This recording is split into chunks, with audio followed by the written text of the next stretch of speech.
Right. Okay, we're recording. Okay.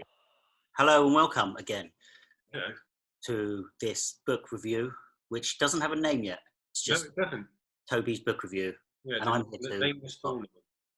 Okay, so this week we're going to do The Shining, which is Stephen King. I guess it's safe to say it's a masterpiece, which we'll get into. Regarded by some as a masterpiece for sure. It's pretty famous. I would say it's his most famous novel.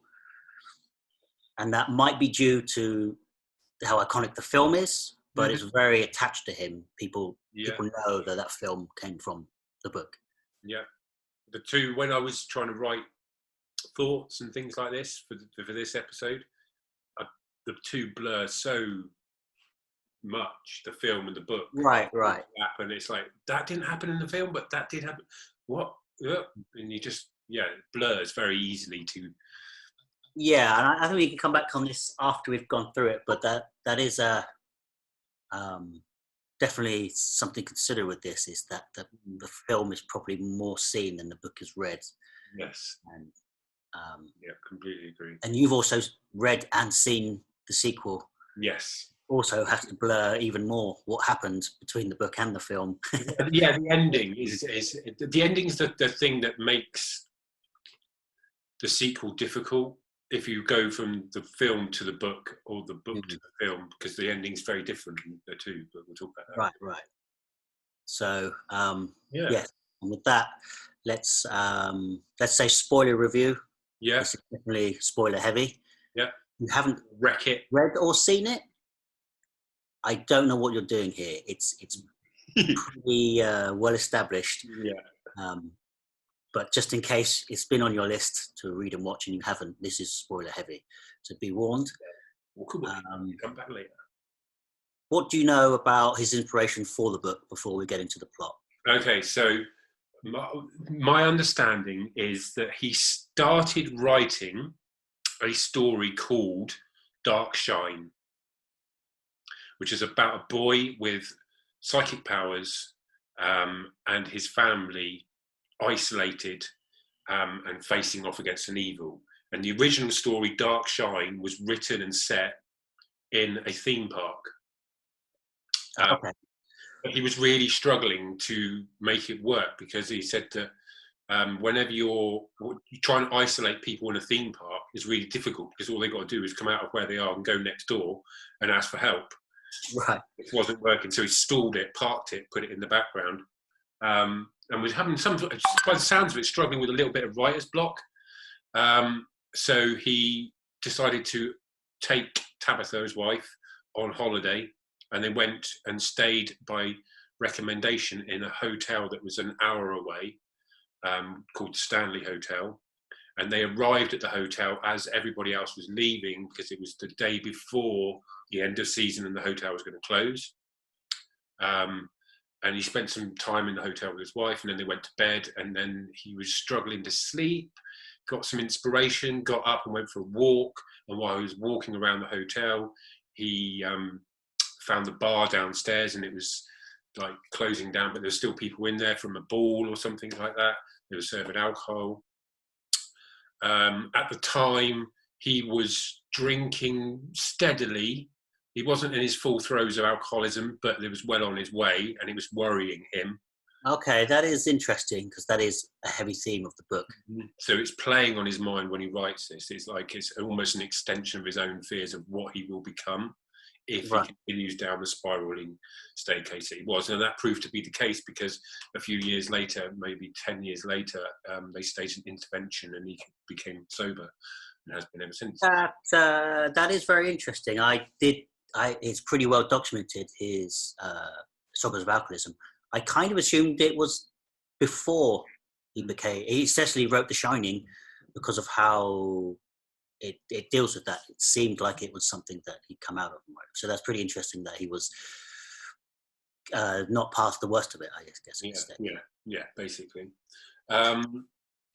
So then he took the best bits of Dark Shine and combined it with the walk around the he remembers passing like a fire hose, which features heavily in the book, just not so much in the film, He was staying in room 217, which was the original room number in the book, but in the film became 237. And that was to the behest of the hotel management, because they didn't want people being scared to stay in a room. That is a real thing. Is it 13 is the unlucky number? What is famous? Yeah, 13. Yeah, when I've worked in hotels before and they do not have a room 13. Okay. Yeah. So he started. Yeah, he reworked it under the working title called the Shine, because of the kids' powers, and that's what he ended up calling Cycling. Right. Sort of. I have seen a picture of the hotel he stayed in. Mm-hmm. It is grand. I guess when you hear it, for me, and someone says hotel, I kind of think of a small city one. Right. I guess picturing this, I can see exactly where the inspiration came from. It does look like an outpost halfway up a mountain. And the fact it was closing for season is tantamount to how isolated it was. Exactly, yeah. He remembers going into the bathroom after coming back from his walk and seeing the bath, and the shower curtain was pulled across, which is another famous scene in the book. But the bath had clawed feet. Oh, okay. and he remembers thinking, I wonder if somebody died in that bath.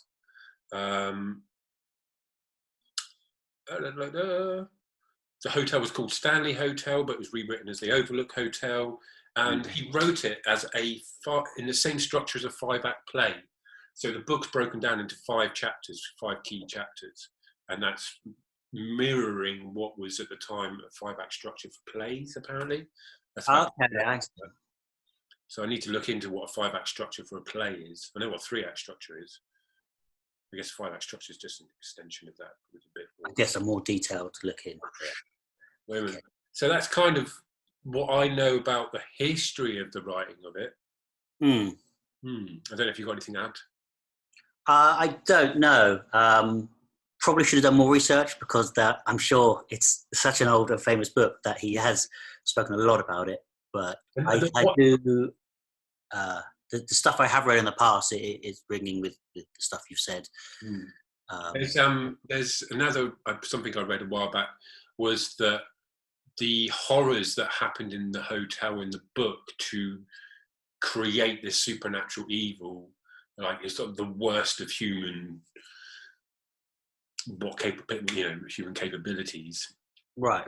Created in this hotel, and that's where the hotel starts to feed off of this anger and hatred and rage, and then becomes this entity. He based a lot of, apparently it's a reflection on the capitalist nature of the times. 77, this was released, so you're talking 74. There's a lot of,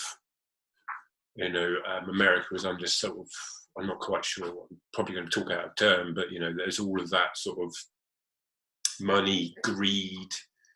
The more you've got, the more you can get away with, and all of that sort of thing. So there's a sort of subtextual nod to what was happening at the times in the 70s, how money was creating power and obnoxious and horrible people, basically. Right. I thought you were going to go with a capitalism on anything, even an even hotel. No, right, yeah. Yes, kind of mirroring a part of his short story, Room 1408. Yeah, 1408, yeah. And the idea that, why do they rent that room out? Just close that one off. Mm-hmm. Like we have the number 13 taken out of hotels, and for luck, probably to stop renting that one out. I'm sure that's addressed in the book, but I guess how you were saying, like if it's kind of an evil hotel, but there's still money to be made out of it. Mm-hmm. Mm-hmm. Okay, so with that, exactly what the actual Stanley Hotel did, didn't they? They now marketed the success of the book. Okay, I did wonder if it was something initially they wanted distance from, because it's not happy, particularly. Like, I don't know how many people would stay out of a kind of morbid horror fan curiosity, because Well, it doesn't feel like a cheap hell. yeah, I'm pretty sure it draws a lot of attention for that reason specifically. Right, I know. Certain connotations in films and books have led to people asking not to be named, or names changed further to distance. Yeah. But I probably should have researched. I don't know how instantly big The Shining was, or if it was a sleeper hit, or if it's now a classic. But Yeah, definitely. It wasn't. I do know, for example, 2001: Space Odyssey was kind of panned, and it was not the classic film and the great film we know it as today when it came out. It was almost too obscure. Yeah. If The Shining had the same, like if The Shining hadn't have been a success, I don't know if the hotel would have changed itself to the Overlook, the Shining experience. Yeah. No, do you want to talk us through the plot? So the book is about a family of Torrances. Danny, who is the kid, Wendy, who is the wife, and Jack, who is the husband. Jack is an alcoholic. He's just recently lost his job at a prep school where he's working. He manhandled a student in anger. So he's sacked from there, and he decides to take his family to act as the caretaker for the winter of a hotel called the Overlook Hotel. And his hope that this will bring his family back together, because they've been talking about divorce. And he's basically a recovered alcoholic, to the point where in the past he tried to reprimand his son and ended up breaking his arm due to anger issues and drink issues. That brought up intervention from Wendy, who, like, this needs to stop, otherwise we're leaving. So he stops, becomes sober, and then he takes his family up to the Overlook Hotel. And then while he's in the Overlook Hotel, the family become cut off from the rest of the world because of the snowstorms, and that was always going to be a thing that was happening. And the Overlook Hotel tries to consume his son, because his son has psychic powers known as the Shine. Right. And yeah, so the Overlook Hotel tries to consume his son and the powers his son's control through manipulation of the dad, who has a weaker disposition and is easily controlled because of his previous addictions and fights with emotional. Right. What is The Shining like at this stage? What do we understand about it? So The Shining is a psychic ability that enables you to telepathically talk with other people that have the Shine. It enables you to hear the thoughts of other people, not necessarily if they've got the Shine, but just pick up. It's like a empathic abilities. You can feelings, thoughts, and the ability to talk over distances. It also manifests itself in a sort of physical nature, because I vaguely remember there's like a scream and things can smash or something like that, or it has an effect in the environment around if it's powerful enough. And Danny is really strong and holds an awful lot of this Shine. Right, but he is about 7 or 8. Yeah, he's quite comprehend it. If no. Yeah, and there's a caretaker that also has a dabble of it in the book. Right, I think throughout he introduces Danny and tells him about it. Yeah, we meet a few people who have a hint of it throughout. Nerves, but Halloran. Yeah. Halloran. He's pretty well traversed on it. Yeah, he's been doing it for 60 years. He's had it for 60 years, and he's watched it manifest itself in loads of people. He can bluntly speak to Danny about it, and he kind of gives us an explaining of what it is. And how, at least at the beginning, it's kind of a helpful tool, but it's kind of harmless. And for Danny, it kind of manifests as what they call an imaginary friend, which is Tony, who gives him warnings. And quite early on, he has a dream stroke manifestation of red rum, of Tony telling him to beware of red rum, but no one understands what that is. Yeah. And his parents don't know about The Shining, right? It's they know he's a little odd, and he's always been. I guess they put it down to him just being astute and smart. Mm-hmm. But secretly, especially Wendy, knows there's something a bit more, but just hands it off because they've got more going on. Yeah, exactly that. Right. And then, so Jack slowly slips into control of the hotel, and becomes a bit bonkers, loses more and more, descends into madness. And then the Overlook, I think, tells him to kill his family. And then they basically they instruct him to kill his family. And he tries to do that to stop them getting away. And he becomes the caretaker. To become the caretaker of the hotel, he has to kill his family. Something along those lines, if I remember rightly. Yeah, so I guess the hotel wants Danny. Mm-hmm. And slowly throughout the book, the manifestations are just becoming stronger. Mm-hmm. It starts off with there is a hedge, and it is full of animals. Yes. And Jack has to trim them as much as he can before winter sets in. And in the corner of his eye, they're always kind of moving, but he can never catch them. And he kind of blinks it out as just him not paying attention. And throughout the book, they're more and more coming to life. Yes. There's definitely more emotion than they're almost like they're walking across the lawn, if I remember rightly, towards right. March.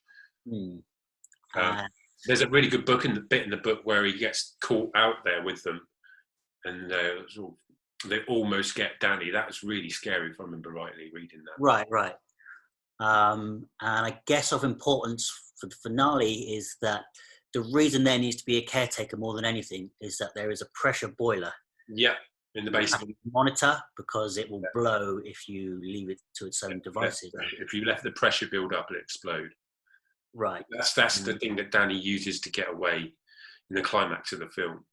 He reminds his father that the thing he's forgotten to do is to reset the boiler, so he legs it off, and then Danny gets out with his mum. And and that's kind of the structured plot of it. We do have Halloran coming back. Mm-hmm. Sort of learn early that he left. Danny was really loud with his shining. Early on in the beginning, he asked Danny to experiment by talking to him in his mind, and he just knocks Halloran out. It's so strong. Yeah. So he kind of says, if you're ever in trouble, give me just call me, and I could probably hear you wherever I am. Yeah, exactly. Halloran knows about the hotel, but he doesn't think it's dangerous, because he does say, close your eyes.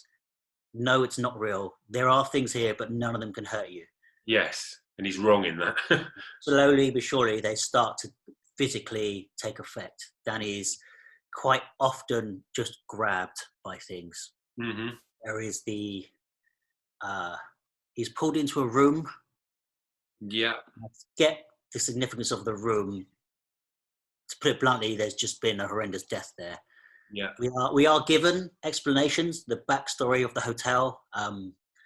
Jack finds articles and I believe a diary of... Mm-hmm. Yeah, down in the basement. And apparently the Overlook deliberately feeds this material to create his obsession, to, stimulate. He slowly starts letting go of the play he's supposed to be writing and decides he wants to write a book on the hotel. The history of the hotel and all the evil that happened there. He slips in and out of anger, and he calls up the boss to tell him he's going to write the book, and they just instantly argue. Yeah, that's right. There's a whole bit. He kind of hangs up, and he has no idea why he just got so aggressive. Yeah. He kind of wanted to teach the guy a lesson. We know who this guy is from the beginning chapter. He interviews him, and I guess he just brings up all of Jack's past, which throws Mhm. Jack. He talks about his criminal record and his alcoholism, but he lets him have the job, basically saying, "We've run out of time for anyone else." Yeah. Um, Well, he got the job by the time he gets up there, hasn't he? It's in the film that he goes up for the interview. In the book, he's already got the job and he's being shown around. yeah. I guess it's more the intro. Like he's just arriving on day one. Yeah. But I think, yeah, he goes up, meets the people. I don't know if he goes up with his family or he goes up, meets them, then goes I back. think he's on his own to start with in the book. One thing, I guess we can talk about some of the differences. I mean, at the end of the plot summary, I think there's more to it. Pretty much. Certainly, I guess this is one of the early inclinations of something's not right. Is that Jack gets rid of a wasp's nest? He sort of bug bombs a wasp's nest. Yeah.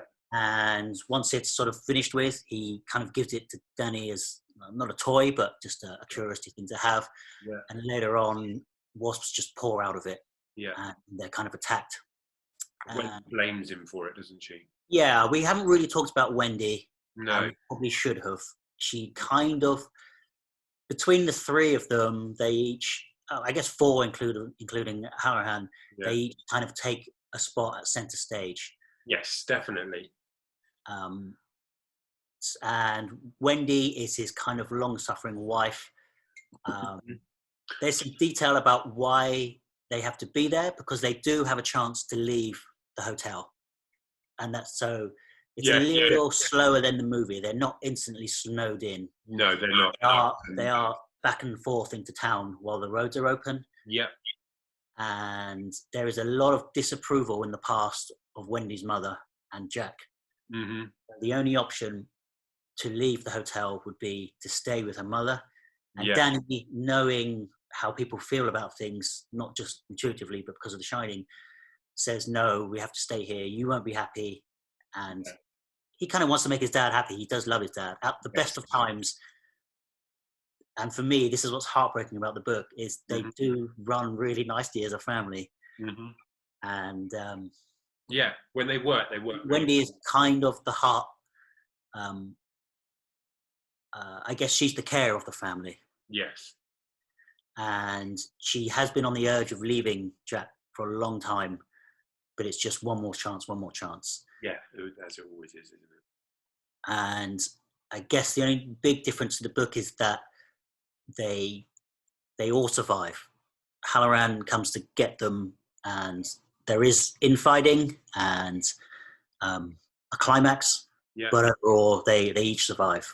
Yeah, completely. And in the film, only Wendy and Danny survive. Right.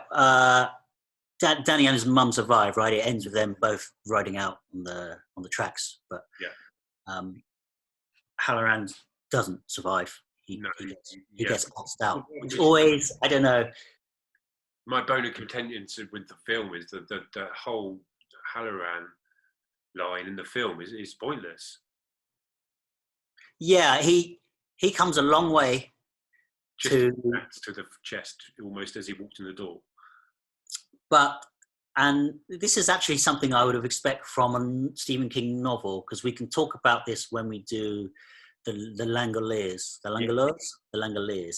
But at least within the film, Halloran does save them, because Jack is at the door with an axe, and he's basically gained entry when Halloran distracts him.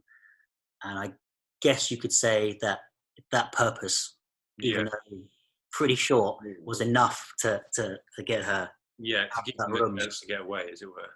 Right. But I do always feel for him, because he doesn't really know what's going on. As far as he's concerned, he has an inkling something's wrong, turns up and gets an axe immediately without really knowing the origin of the situation. Like, oh man, come on. So what are we can do thoughts now, I guess. That is the base of the plot. Yeah. I think we've missed some minutiae detail. Jack does hold them there. Yeah. They do have a radio and a little tractor, but it's slowly helping to smash it up. Or at least the hotel is keeping them there through Jack. Yeah, no, exactly that. Do you know how long that was already? Oh, we're going again. Yeah. So, what are your thoughts on the novel overall? So I read this when I was living in London. It's the only e-book I've ever read. So it was on my phone, and I read it on the commute into work every day on the tube. I vaguely remember it taking me quite a while, but being extremely gripped every time I read it. There's a couple of times I missed my tube stop and looked up and I found myself in like High Barnet or something like that rather than East Finchley. So I really enjoyed it. I thought it was very, very good. It was different to The Dark Half. It was much more slower paced. There was a lot of periods where there wasn't an awful lot going on. It was just the day-to-day, like the travelling into town, getting food and travelling back,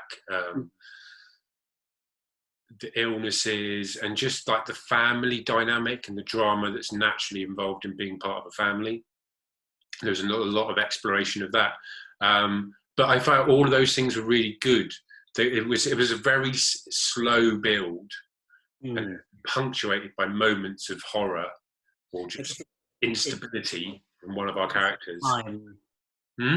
Time in establishing, so there's more of a payoff. Yeah.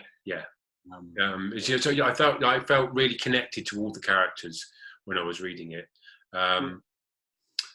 and I think that paid off in making the book a lot more very gripping. And on the whole, I really enjoyed reading it. I don't know whether when I read it that necessarily like the themes resonated with me. It was just more of a tale of a haunted hotel and a family that was stuck there. But looking back on it, the way that he talks about some of the themes of alcoholism and addiction and stuff like that, I think he dealt with them quite well, and used the hotel as a way to like metaphorically pull those elements out and bring them back to the fore again. Right, I do. It's strange because we did The Dark Half last week, and it seems like you can kind of draw parallels. It is the same kind of size family. It's almost just a flip where in The Dark Half he is successful, and in The Shining he is not. Yeah. This does have a more, I guess it's post-war. They often talk about the characters knowing each other back in the war, and I think for Jack he gets a lot of chances from certain people because he fought with them. I think there's a lot of parallels between Cujo as well.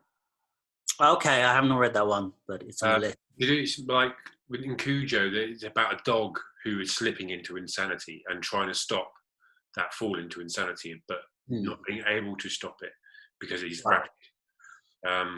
And Jack Torrance is the same. He goes there with the best intentions and tries to fight against this never-ending, inevitable spiral. So the dog tries to fight against this rabid infection. I mean, that's certainly something I think this book does really well, is letting you feel the drag that Jack is going through. A slow drip. Yeah, he's kind of, I guess he's dealing with the fact that he's not a good father, but he is a caring father.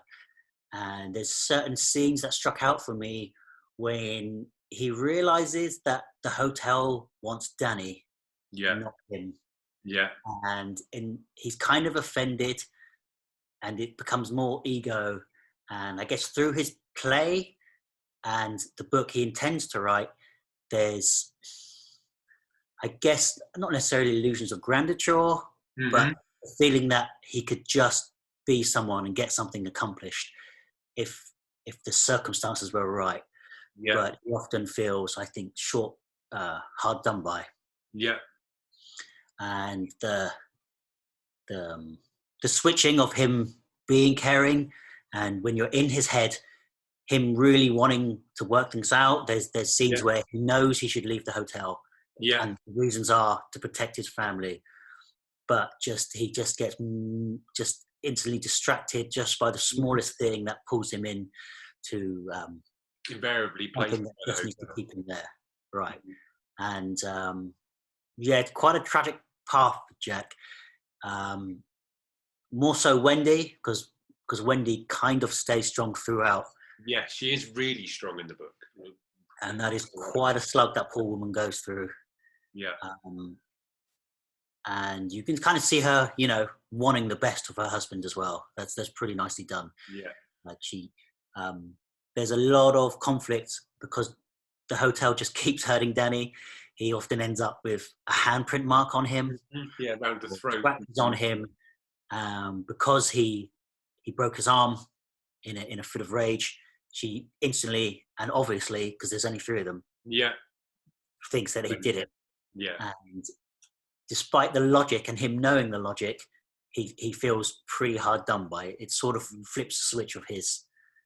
But there is a strange moment where, after entering room 217, which is horrific, the description of the lady, the term "swollen belly" with corpse just too much for me.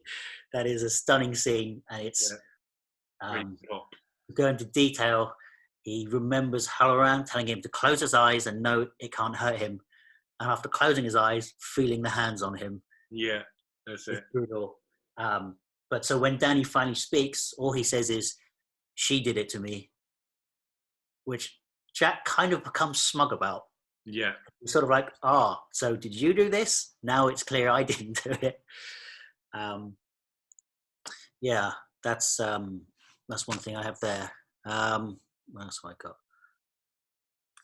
got? They're just a really rootable family. I feel like you're really rooting for them to come out. I guess at a certain point where Jack's not going to come out of this good. Mm-hmm. And I don't know if that's knowing his past, that he's already hurt the kid before any kind of influence. We kind of know he's doomed. Yeah. Like his only redemption can be in these sorts of books is to sacrifice himself for it. Yeah. And so I've gone through it twice now. Once a couple of years, either a year ago or a couple of years ago. Mm-hmm. And it's pretty hard to separate from the movie, especially if you're a big fan of it. I've probably seen the movie within my life 10 times or more. Oh, okay. I've seen the movie a couple of times. I've seen it a lot. It's when you go into sort of college film studies and you sort of get into those classics, it was certainly something I could just watch, almost just put on as you would an album. So the first time reading it, it was not hard, but it's hard to it was hard to let myself go into the book and say, okay, that's different. Okay. You saw the read the book after you saw the movie? Yes, definitely, yeah. Like I only read the book a few years ago. Mm-hmm. But I can't remember which one came first for me. For the sake of this review, I've been through the book, a sort of mix of reading it and the audiobook. Oh, nice. And I'm really glad we did, because I think I just really appreciate it as a book much more the second time around. Yeah, because you came into this before this, deciding to do this, not particularly liking it, if I remember rightly. Yeah, I think I really liked the opening, and then the history of the hotel. It's kind of interesting, but I never really cared. Yeah, I just wanted to get back to the family. And this time around, maybe it doesn't feel that long, but I remember the first time around, it's just instances of horrible things happening in the hotel. And I don't know why they didn't interest me, because if you look at it is sprinkled with pretty big chapters about events out of time and out of our characters' lives. Right, yeah. And they're pretty stunning. They're vivid. It's just a short story within the grand story of, hey, there's like snippets of a club that burnt down, and then when you read what that is, the impact is only to show you that this entity has been around for a long time and the stuff it's capable of. But those parts are pretty well written, and they draw you in. And even though they're not really adding to our characters, they're really enjoyable. Whereas this time with The Shining, it didn't feel the case. Right, okay. But that changed on the second viewing, or it's still protagonist? No, I mean, it's still the least interesting part for me, unless I missed it, because it doesn't really explain why the hotel. No. just that. I guess, like you said, so many things have happened, manifested. It's funny. I remember when I was particularly young, like school young, I guess 12, 13, when the film sort of came out, and I guess older kids were reading it.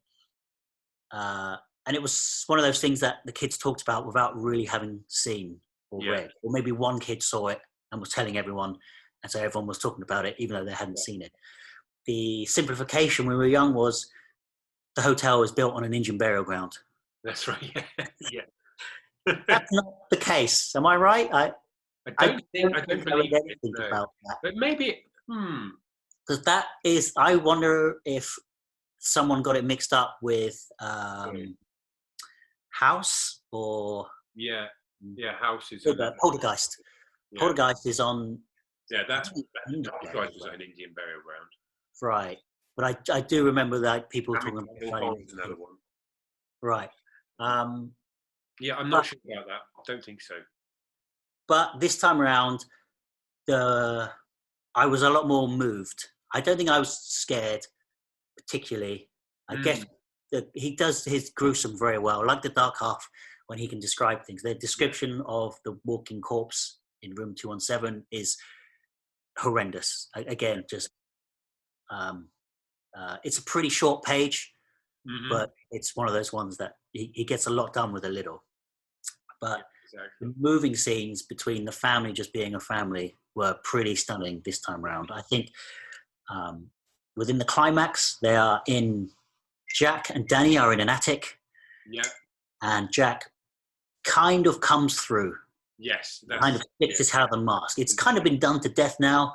Yeah. Any kind of, I guess, superhero movie, there's a good chance the villain will snap back to his pre-villainous days just for a long enough moment to redeem himself. And Jack just tells Danny to run. Yeah, that's exactly it. It is followed by another horrific incident where he then mangles his own face with a hammer. There's this thing throughout the book of, am I right? It's take off your mask or show me your mask. Yes, it's to do with the red masquerade ball. Right. But I think that kind of becomes the sort of the metaphor, or almost a switch metaphor at the end, because it's, I guess, is Jack the good guy or is he the bad guy? And which one is the real him? Yeah. Sort of that. I don't know what I thought of the animals. The Tobie. Yes. Very strange. I found it strange as well at the time. And a good section in the book. Like that was probably one of the scariest parts when the snow tunnel falls in on him and he's trapped. Right. Because the animals come through slowly. And I guess it's the only thing I didn't know, because I knew about the wasps, having not read it, but having heard people talk about it. And I knew about the boiler changes from the book. But this was something that was new to me. I don't know if you're a fan of Shirley Jackson. Shirley Jackson, yeah, I know of her. I've seen it. Educating Rita, I think it's one of hers, isn't it? No, that's... She's a sort of gothic horror writer, House of Haunted Hill. But I read one fairly recently, and it reminded me of The Shining, which was written long before, which was, I think it's called Bird's Nest. And basically a family are living in a huge mansion, and just a lot of it is set outdoors in a kind of hedge maze. Right, okay. And there's visions. So one of the family basically has a vision that the world is going to end and only the people who live in this house will survive. But something about it reminded me of The Shining, which, as I say, because it was written before, I don't know if it's as simple as there are animals cut into the hedge. But I guess there's a feel of something big going on, which is out of the character's grasp. I know that when the TV show of House of Haunted Hill came out, Stephen King was pretty praiseworthy on it. So, massively. So I'm guessing he's a huge fan of Shirley Jackson. I know he likes Poe and Lovecraft. Poe features at the beginning of Stephen King, The Shining. Okay, right. Yeah. Yeah. Differences. Should we talk about the differences? Yeah. So Stephen King, he quite famously doesn't particularly like the film adaptation. In fact, I have a bit of trivia in that when he got the rights back, it was under the proviso he stopped bad mouthing the film. It off. Yeah. It's like, I guess he was sick of it. Yeah. I mean, I wonder if by then he was sick of being asked about it. Mm. It seems strange. I can always wonder when an author who's done something classic or an actor, they're going to get asked the same questions to the end of their career. Yeah. I watched a review on Night of the Living Dead. Yeah.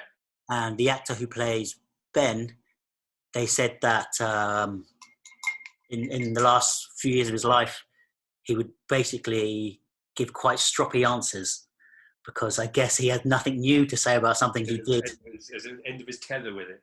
Right. There's just, anything you ask me, I've probably answered. Yeah. And I guess I imagine that can be where King would be now with the Shining. I think, so Kubrick's film, I think, is really good. I think it sets up, it captures so much of the book really, really, really well. But then what it does to the mother, Wendy, her character, the way they change that is bonkers. They take a strong woman in the book that holds like the glue of the family that keeps everybody together, and turn her into this shell of a nervous wreck. Right. And that didn't sit right with me. I always found that really annoying, and still do. Her performance, although it's a really good performance, her as a character and the way that she's brought to the screen is she just grates on me. So that's interesting.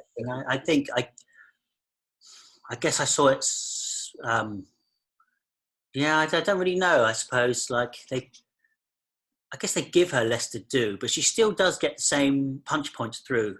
Still is the one pushing forward. She still is the one taking control of getting out. It feels more like she's rolling with the punches than actually she's like reacting to things rather than being preemptive. Which right. I mean, it's a hard watch. The movie, watching her, it's kind of exhausting. You can really feel, I don't know, she was put through the ringer, wasn't she? On the set. Yeah, it's quite well documented that Kubrick was not nice to her in quite a horrible way, really. I guess because I think you could put. I don't know whether this is what you could project what the original thing about alcoholism that the main character is struggling with, and the way that the hotel is the reason he's pushed back into it. In the film, you could almost argue that she's the reason he falls back into it because of her neuroticisms and her just the way that she's almost nagging throughout the whole film, where she doesn't do that in the book. I don't know. I think I'm still on her side in the film by far. I would say Jack's. Actually, I think Jack's less well done in the film. Yeah, definitely. Completely agree. Because I guess within the film, you kind of know he's not coming back. Well, he bonkers before he gets there, basically, isn't he, really? Right, and I don't know if that's kind of... in the car. And I guess the one last thing about the book is that the hotel wants Danny and he's using Jack. Yeah. Whereas in the film, it's not really clear. No. Just kind of wants everyone or no one. It just kind of wants to suck everyone in. Yeah. Right. Yeah. I did think it did Isolation better than the book. They arrive in the opening scene and within the next scene, that's it. There's no going down. They sort of radio in daily. Is there any contact with the outside world? Yeah. With the book, I think it's beyond the halfway mark. Yeah. They're still going into town. It takes a while for them to... She takes Danny to the doctors at one point, doesn't she? And then... Yeah, they're in and out of town a few times. Yeah. No, I think the film does the book a really good service and it does it a disservice at the same time. And I think the Stephen King went and remade it, as we Yes. talked about earlier on. Have you seen the Yes, TV yeah. adaptation? Yeah, It's good. I mean, it's very faithful to the book. It's got everything you see that happens in the book happens in the mini series. All the ducks in a row. Everything's correct as it should be from the book. right. Does it but work? It does work, but it's nowhere near it's just not Kubrick, is it? Right. It's the same guy who directed The Mist. Film. It's Frank Darabont. The Stand. Ah, okay, right. Okay. Mark Gathasis or something like that. Because I'm guessing it came a lot later, right? Because The Stand and the It telefilms are pretty famous, despite how good or not they are. Whereas the Shining TV show, I don't know, it doesn't seem that well known. No, it's not. No. I just really tough for the acting. Like the acting wasn't that great in it. It had Rebecca Warner as Wendy, the woman from Hand That Rocks the Cradle, the actress, and then another guy that I don't know of anything else that he's ever been in. There's lots of I remember the kid not being the greatest of actors in the TV series either. He was really bad. Right. But yeah, I think the TV series, the mini series, is very faithful to the book, and in that sense, you really get a flavour of what Stephen King was trying to achieve. It would be interesting to see in a couple of years if they try and remake it. I'm certain they will. You don't think they will? Given the sort of Stephen King renaissance, although some of them do critically not as well as others, there's kind of a boom, and I imagine it's just a matter of time before The Shining gets a modern take. Yeah, possibly. But then you've got the problem with Doctor Sleep just being released. That is true, and I guess it didn't do that financially well. As far as I know, it's pretty well received. It's really good. Records. I really enjoyed Doctor Sleep, the film. Yeah, I will have to read that sometime, and we'll have to review it. Yeah, definitely. But yeah, overall, I did really like this book. More so on the second time round. Yeah, I think so. I think I could just let go of expectations, I guess, and that's one problem it's always going to have. Yeah. Maybe not so much now, but if you grew up with that film. Yeah. I mean, there's. I think that I read and I watched Alex Garland's The Beach pretty much at the same time. Okay. And then years later, watching the film, swearing that I'd seen stuff, that where's the scene where this happens, but it didn't happen, and vice versa in the book, thinking this X, Y, and Z happened. So I guess that's sort of an issue The Shining has in wanting the best of both. Yeah, to come through. Yeah. It's things like the typewriter, all work, no play makes Jack a dull boy. That doesn't feature in the book. That's something. No, the film certainly puts the elevator of blood. I don't believe that's in the book. I might be wrong. No, it's not in the book. Here's Johnny. Right. Which I believe is quite famously an ad lib by. Yes, Jack Nicholson. Yeah. Oh, I do have one. I guess there's a mountain of trivia regarding the Shining film, but I did read that the door that he chops down was originally quite a weak wood.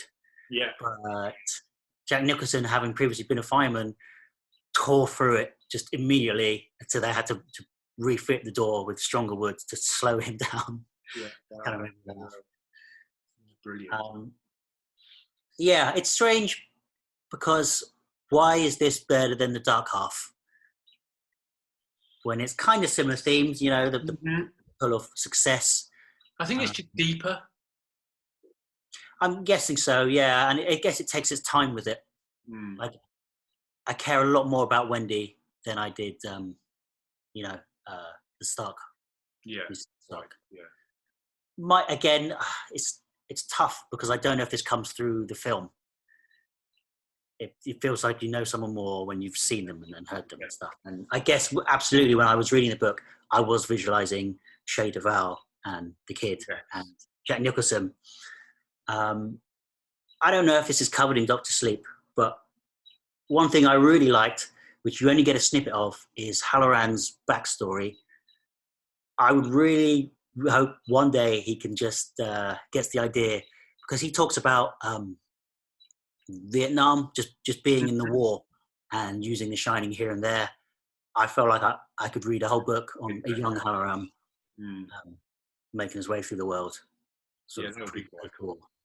That would be cool. I have no idea. I guess it's not happening. No. Or if it's covered in Doctor Sleep. Yeah. What would you rate this book out of 10? I'm going to give The Shining a 8. I think I'm going to match you with an 8, maybe an 8.5. Mm-hmm. I did really enjoy it this time around, and I guess I was surprised by how moving some of the scenes were. Just between a family fighting hard to stay together and fighting a losing battle. Yeah, it's that inevitability, that desperate against all odds, and those odds are always against you type of thing, which is never going to win. Yeah, it's harrowing. I think it's the correct word. Yeah, it's I'll try to go around and repeat myself, but certainly like the tragedy of I guess Jack's character the most is striking. And again, he does that really well. Like I said, with Cujo the dog, with Craig Tooney in The Langoliers, we'll discuss next week. Right. His character, I'm currently reading it, so 2 chapters from the end, but what's going on with his character, again, reminds me of somebody who's trying to do good. Even small like corners and crevices of his mind, there was a good thing that's trying to get out, but it's surrounded by such darkness and oppression that it just has no choice but to sit there and shut up. All right, so next week, The Langoliers? The Langoliers, yes. Which will be fresh off the brain, because I will have finished it probably just before we go live. Right, and that's 1/4 of his compilation from 4 past midnight? Yeah, 4 past midnight, yeah. Right, so, yeah. I'm really looking forward to that one. It'll be interesting to do something that's really fresh in my mind.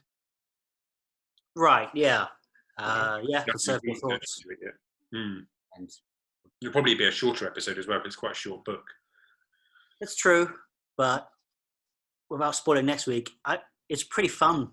Yeah. It's probably the funnest book I've read on his in quite a while. But more next week. All right, so until then, I guess support your local bookstores. Thanks for watching. Put any comments in. Yeah. Try and keep it nice. See you next week. Ring the bell. All that jazz.